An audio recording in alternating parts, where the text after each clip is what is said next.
আজকে সকালটা একটু অন্যরকমভাবে শুরু করলাম। এইখানটা বসে রান্না করি আর এই দেয়ালটা দিয়ে না দেখো এই যে চকলা মেরে মেরে বালি ঝরছে। তাই ভাবলাম আজকে ওভেনটাকে সরিয়ে এখানটা একটু পরিষ্কার করে নিই। রান্না করতে করতে যদি খাবারে পড়ে তখন কিন্তু খাবারটা নষ্ট হয়ে যাবে, খেতে পারবো না। তাই আজকে এখানটাকে পরিষ্কার করে নিচ্ছি। এর মধ্যে অনেকটা সময় পার করে নিয়েছি, এমনকি বাসি কাজ সেরে নিয়ে কাঁচা ধোয়া পর্যন্ত করে নিয়েছি। আর এদিকে দেখো ভাতও বসিয়ে দিয়েছি। কাজ করতে করতে চা খাওয়ার সময়টাই পার করে উঠতে পারিনি। এখন তাই চা বিস্কুট নিয়ে বসেছি।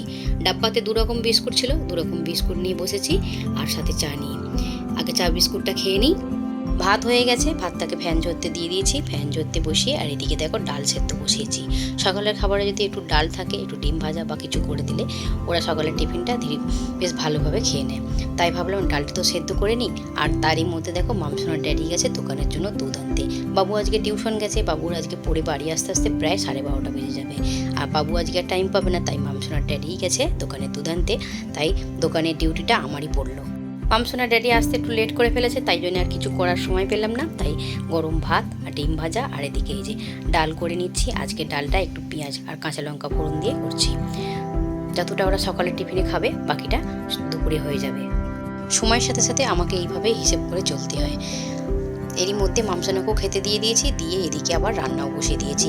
বেশি দেরি করলে হবে না, কখন আবার দোকানে ডাক পড়বে। আগেই বলেছি ফল কাটতে আমার ভীষণ আলসেমি লাগে।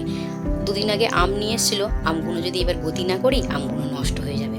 তাই ভেবে ভাবলাম আজকে একটু লস্যি বানিয়ে দিই। অনেকদিন ওদেরকে লস্যি বানিয়ে দিইনি, তাই একটু আম দিয়ে লস্যি বানিয়ে দিচ্ছি। এই আমের সিজনে লস্যি খেতে বেশ ভালোই লাগে, তাই না? বাবু তো ভীষণ খুশি হয়ে যাবে এই লস্যি দেখে। বাবুর সাথে সাথে মামসোনাও কিন্তু ঘরোয়া জিনিস খেতে ভীষণ ভালোবাসে, ও বাইরের জিনিসটা অতটা পছন্দ করে না। আর এদিকে দেখো মামসোনা ভাত খাওয়ার পর চান করিয়ে দিয়েছিলাম। চান করে ওই আধা ঘন্টা বসেছিল, তারপর টিভি দেখছিল। তো তারই মধ্যে ভাবলাম লস্যিটা দিয়ে দিই, আবার বেশি দেরি করলে দুপুরবেলা ভাত খাবে তো খেতে পারবে না। সময়ের সাথে দৌড়াতে গিয়ে চলো দুপুরে আজকে কী রান্না করলাম দেখে নিই। অনেক কিছুই রান্না করে ফেলেছি। এই যে সকালবেলায় তো ভাতটা করেছিলাম, আর তার সাথে দেখো এখন ভেন্ডি ভাজা করেছি পেঁয়াজ দিয়ে আর কাঁচা লঙ্কা ফোড়ন দিয়ে। আর সকালবেলা তো ডাল করেই রেখেছিলাম, তা থেকে ডাল রয়েছে, দুপুরে ওদের মতো হয়ে যাবে। ডালটা আমি ঠিক অতটা পছন্দ করি না, সেদ্ধ ডাল হলে বেশ ভালো লাগে কাঁচা লঙ্কা পেঁয়াজ দিয়ে। আর এদিকে করেছি লোটে মাছের ভর্তা। এই থাকলে আমার আর কিছু লাগবে না, এই দিয়েই ভাত খাওয়া হয়ে যাবে। আর তার সাথে রয়েছে আমড়ার চাটনি। আর কি লাগবে বলো তো বন্ধুরা? চলো খাওয়া দাওয়াটা কমপ্লিট করে নিই। সন্ধে হলেই মামার বাবু বলে একটু ঘরে টিফিন বানিয়ে দিতে। যেদিন হাতে সময় পাই সেদিন বানিয়ে দিই। আজকে তারই চিন্তা ভাবনা করে দুপুরবেলা এই যে ছোলাগুলো ভিজিয়ে রেখেছিলাম, ছোলাগুলো ভিজে গেছে। তাই ভাবছি ছোলাগুলোকে সেদ্ধ করে নেব, সাথে একটু আলু দেবো।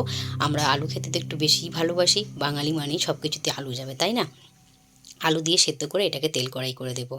একদম পুষ্টিকর খাবার। চলো ভিডিওটা এখানে শেষ করছি।